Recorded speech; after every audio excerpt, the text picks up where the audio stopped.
Hi, I'm James Longster, a partner in Travers Smith's Commercial IP and Technology Department and part of Travers Smith's Cybersecurity Group. In the previous episode of our podcast series, Mitigating a Data Breach: Insider Threats, we took a look at the regulatory backdrop, including notification requirements in respect of a data breach. In this third and final episode, we discuss potential regulatory action and civil claims that you might face, as well as touching briefly on cyber insurance. I'm joined by Rachel Wilson, who is a senior counsel in our dispute resolution department. Thanks for joining, Rachel. So let's say you've reported a cyber incident to the regulator. What are the chances of further action being taken? Well, the ICO takes a risk-based approach to regulatory action and follows its regulatory action policy. And according to the ICO stats, and up to the end of Q2 2022, it pursued an investigation in 37% of reported cyber incidents, took informal action in 19% of cases, and no further action in 41% of cases. And in terms of what the ICO can do, it has various tools in its armoury, which I'll briefly run through. So firstly, information notices, as the name suggests, requiring information, and this must be given within a specified time frame to assist the ICO's investigations. And then you have assessment notices. These allow the ICO to consider whether you are compliant. In extreme cases, the notice can require that the ICO be given access to premises and specified documentation and equipment. And with a warrant, the ICO can conduct a dawn raid on your premises. The most high-profile example of which was the dawn raid in relation to the Cambridge Analytica investigation. Next, we have enforcement notices, which the ICO can issue where a data controller or processor has breached one or more of the data protection principles, and their purpose is to mandate action or prohibit further processing in order to bring about compliance, remedy a breach, or both. And failure to comply may lead to further action, including possible penalty notices, which the ICO issues for the most serious breaches, such as those involving intentional or negligent acts or repeated breaches. And the ICO will be more likely to impose a penalty where a large number of individuals have been impacted, where there's a degree of damage, which can of course include embarrassment and distress, or where special category data has been involved. As I'm sure listeners will know, the ICO can apply large fines for serious breaches of UK GDPR, so up to £17.5 million, or 4% of the total annual worldwide turnover, whichever is higher. Before issuing you with a penalty, the ICO will issue what is called a notice of intent, setting out its rationale and the proposed amount, and you will be given some time to make written representations, which the ICO will consider. Now, there's a very clear trend for the amount of the ultimate fine to be significantly less than the amount set out in the notice of intent. So, for example, the data breach fines involving British Airways originally were £189 million, but which fell to 20 million. Marriott, originally £99 million, which fell to 18.4 million, and Ticketmaster, originally 1.5 million, which fell to 1.2. However, you obviously can't guarantee that this will always be the case. The regulatory action policy also sets out aggravating and mitigating factors that will be taken into account in arriving at a fine. Unsurprisingly, action you take to limit the damage to individuals, cooperation in the investigation, and quick notification are some of the mitigating factors. Now, in addition to penalty and enforcement notices, the ICO can also issue reprimands. And in June of last year, the ICO announced that it would be resorting more frequently to issuing reprimands rather than fines, particularly in relation to public sector bodies.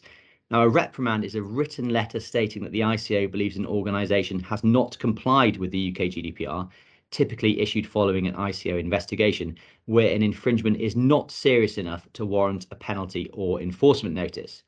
It's also worth noting that from December 2022, the ICO is making all reprimands public unless there is a good reason not to. So while a reprimand does not compel an organisation to do or pay anything, it has a naming and shaming deterrent effect. Indeed, this seems part of a more general policy shift by the ICO to publishing information about issues reported to it, including the identity of the organisation under review, along with the outcome of the ICO's review. So today I've talked about the ICO's response, but of course, as we discussed in the previous episode, you may face regulatory action by more than one regulator and in more than one jurisdiction, which, to reiterate our message from our previous episode, is exactly why planning for a data breach is so important. So that's a bit of a snapshot of the regulatory perspective. But Rachel, what about private actions brought by data subjects? Well, as well as the administrative fines or other penalties which the ICO may impose, individuals may also bring claims against data processors in the courts. So, under Article 82 of the UK GDPR, a processor can be held liable to an individual for any damage caused by the processing of data, including for non material damage such as distress. A court can make an order for compensation of the affected individuals by way of damages, and data subjects can also ask courts to make compliance orders under Article 79. As to how the UK courts will deal with private actions brought by data subjects, what we were all watching and waiting to find out last year was how the class action landscape in the UK might change as a result of the Supreme Court's decision in Lloyd and Google. There was a lot of speculation at the time about whether it would open the floodgates for opt-out class actions for data claims in the UK. In reality, it hasn't, for the reasons I'll explain. Lloyd and Google was a claim which was brought under the old 1998 Data Protection Act, so it was pre-GDPR. The claim was brought on behalf of more than 4 million iPhone users who'd been affected by a Safari workaround, which had effectively enabled Google to harvest browser data from the iPhone users without their consent. Mr. Lloyd, who was the class representative, sought a uniform amount on behalf of each iPhone user without seeking to prove damage for each individual.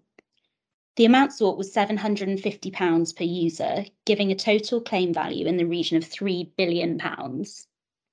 Compensation was sought on the basis that each and every user had lost control of their data and that they should receive damages as a result. So the Supreme Court had to consider two questions. Firstly, it had to address the question of whether compensation for loss of control can be awarded under the old 1998 Act without evidence of damage or distress. The court held that a claim founded solely on loss of control was untenable and concluded that the mere fact of a non-trivial breach amounting to a loss of control is not enough to warrant an award of compensation. Instead, it's necessary to prove that material damage or distress has been suffered as a result of the breach. Secondly, the court had to think about whether a representative action was an appropriate vehicle for this kind of claim. And the court concluded that the claim was not one where the class had suffered uniform damage or distress, and that accordingly compensatory damages could only be assessed by way of an individualised factual inquiry into the particular circumstances of each claimant.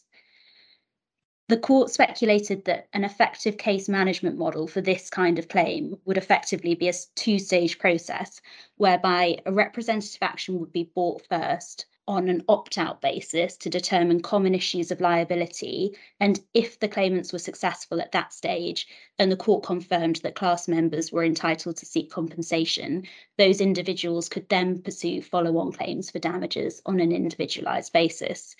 So unsurprisingly, given the economics of bringing that type of claim, claimants haven't really been rushing to the courts with reformulated bifurcated claims. Yeah, the Supreme Court decision effectively acted as a bit of a bucket of cold water to quell the excitement around class actions for data claims. And it's not surprising that a number of representative actions for privacy claims have been dropped in the wake of Lloyd. Now, we've also seen a steady stream of cases through the High Court in the last 2 years following Warren and DSG Retail to suggest that courts will also knock back ambulance chasing data breach claims. So low value claims for trivial data breach incidents, often based on misuse of private information or breach of confidence and claiming for distress.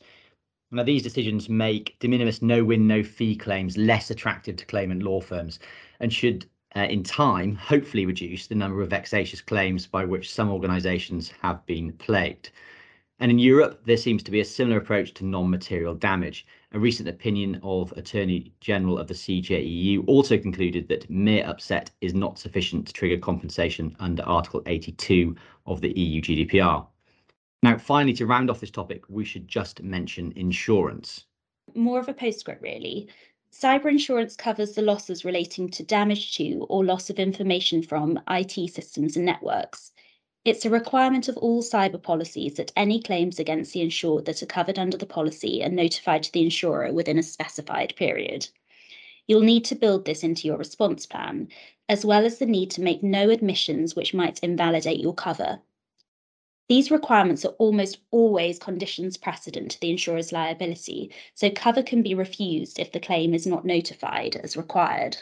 Many policies provide an incident response package to provide companies with assistance with managing any incident. This often will include IT forensic consultants to contain the IT vulnerability that gave rise to the breach and to restore systems and recover data, public relation consultants, and also lawyers to advise on obligations to notify data breaches to regulators and to data subjects. Some policies will require you to use the insurer's recommended lawyer if a data security incident arises, whilst others permit you to use your own legal advisor instead, but this might require some prior planning and approval. Yeah, that's right. Although we frequently find that our clients' interests and those of their insurers and the insurer's lawyers at times diverge. So the insurer's overriding objective is to limit their exposure under the claim, but a business will, however, have a longer term view and be looking to protect other interests, so things like reputation. So it's therefore always helpful to have independent advisors on board. Well, that brings us to the end of this episode and the series. If you have any feedback, questions, or comments on the series, or you're looking for assistance in preparing for or handling a data breach and its fallout, we'd be very happy to hear from you. Please do get in touch using the contact details found on our website. Thanks for listening.